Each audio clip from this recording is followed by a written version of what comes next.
नमस्कार दोस्तों, आइए आज आप सब जानेंगे वर्ष 2025 में हल षष्ठी, हर छठ, ललाई छठ का व्रत कब धारण किया जा रहा है। तो जानेंगे व्रत के शुभ मुहूर्त के बारे में, पूजन समय के बारे में, इस दिन क्या करना चाहिए और क्या नहीं करना चाहिए। तो आइए जानते हैं इन सबों के बारे में। भाद्रपद मास कृष्ण पक्ष की षष्ठी तिथि के दिन हल षष्ठी, हर छठ का व्रत किया जाता है। इसे ललाई छठ, हर छठ आदि नामों से भी जाना जाता है। कई स्थानों पर इसे अन्य प्रकार के नामों से भी जाना जाता है। इस दिन खास करके भगवान श्री कृष्ण के बड़े भाई बलराम जी की पूजा करने का विशेष महत्व माना गया है, क्योंकि भाद्रपद मास की षष्ठी तिथि को भगवान श्री कृष्ण के बड़े भाई बलराम जी का जन्म हुआ था और कुछ लोग इस दिन माता सीता का जन्म दिवस भी मानते हैं। आप सभी भक्तों को हल षष्ठी, बलराम जयंती की ढेर सारी शुभकामनाएं।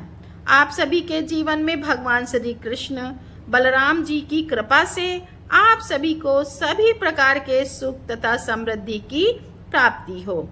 बलराम जी का प्रधान शस्त्र हल है तथा मूसल है, इसलिए उन्हें हलधर भी कहते हैं। उन्हीं के नाम पर इस पर्व का नाम हल षष्ठी पड़ा। हमारे देश के पूर्वी जिलों में इसे ललाई छठ भी कहते हैं। इस दिन महुए की दातून करने का विधान है। इस व्रत में हल द्वारा जुता हुआ फल तथा अन्न का प्रयोग बिल्कुल भी वर्जित माना गया है। इसका प्रयोग नहीं करना चाहिए और इस दिन जो कि गाय का दूध, दही का प्रयोग भी बिल्कुल नहीं करना चाहिए। उसकी जगह पर इस दिन भैंस का दूध, दही का प्रयोग किया जा सकता है। इस व्रत में खास करके व्रती को चाहिए कि प्रातःकाल स्नान आदि से निवृत्त होकर के पृथ्वी को लेप करके एक छोटा सा तालाब बनाया जाता है। इस दिन जिसमें कि झरबेरी, पलास, गूलर की एक एक शाखा बांधकर बनाई गई हर छठ को गाड़ दिया जाता है और इसकी पूजा की जाती है। पूजन में सतलजा आदि की भुनी सामग्री चढ़ाई जाती है। पूजन के बाद जो कि इन मंत्रों के द्वारा प्रार्थना करनी चाहिए। मंत्र इस प्रकार है: गंगा द्वारे चा कुशावर्ते बिल्वके नील पर्वते स्नात्वा कनखले देवी हरम लब्धवती पतिम लते शुभ देवी सुख सौभाग्यदायिनी अनंतम देह सौभाग्यम महिम तब नमो नमः। इस प्रकार से प्रार्थना करके कहें कि हे देवी, आपने गंगा द्वार, कुशावर्त, बिल्वक, नील पर्वत और कनखल तीर्थ में स्नान करके भगवान शंकर को पति रूप में प्राप्त किया है।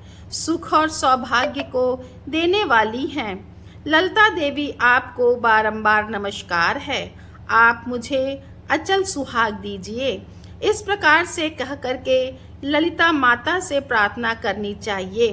भाद्रपद मास कृष्ण पक्ष की षष्ठी तिथि प्रारंभ समय जो कि 14 अगस्त 2025 दिन गुरुवार सुबह 4:25 से और षष्ठी तिथि की जो समाप्ति है वह रात्रि 2:08 पे होगी। षष्ठी तिथि की समाप्ति है, यानी कि 15 अगस्त के तड़के 2:08 पे षष्ठी तिथि की समाप्ति है। तो चंद्रोदय व्यापनी और मध्याह्न व्यापनी के अनुसार जो कि 14 अगस्त को गुरुवार के दिन हल षष्ठी ललही छठ का व्रत धारण किया जाएगा और इस दिन विशेष प्रकार से बलराम जी, हल और ललिता माता की पूजा की जाएगी।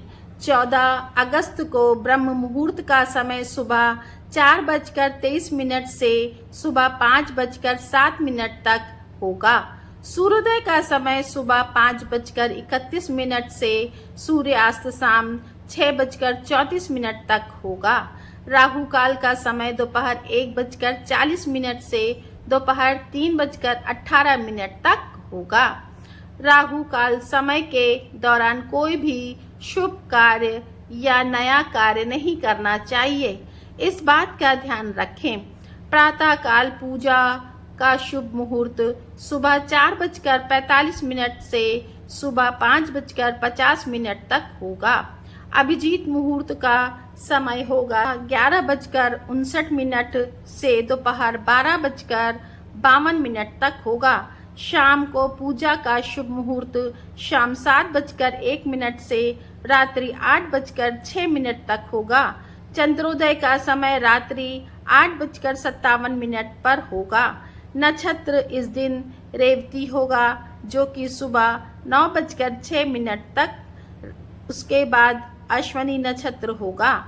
योग शूल होगा दोपहर 1:12 तक। उसके बाद गंड योग होगा। इस दिन सर्वार्थ सिद्धि योग और रवि योग भी बन रहा है। सर्वार्थ सिद्धि योग जो कि पूरे दिन तक रहेगा। रवि योग सुबह 9:06 से शुरू होकर के अगले दिन सुबह 5:50 तक होगा, जो कि बड़ा ही अच्छा सहयोग बन रहा है। तो दोस्तों, वीडियो अच्छी लगे तो लाइक करें, कमेंट करें और चैनल को सब्सक्राइब करें, शेयर करें। आप सभी माताओं बहनों को हल षष्ठी की हार्दिक शुभकामनाएं।